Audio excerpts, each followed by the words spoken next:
નર્મદે હર. તમને ખબર છે ઉત્તર વાહિની નર્મદા પરિક્રમા આટલી બધી સ્પેશિયલ કેમ છે?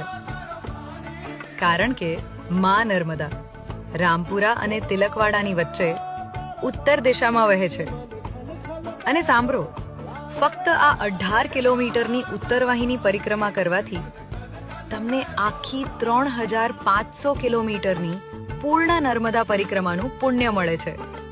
છે ને અદ્ભુત?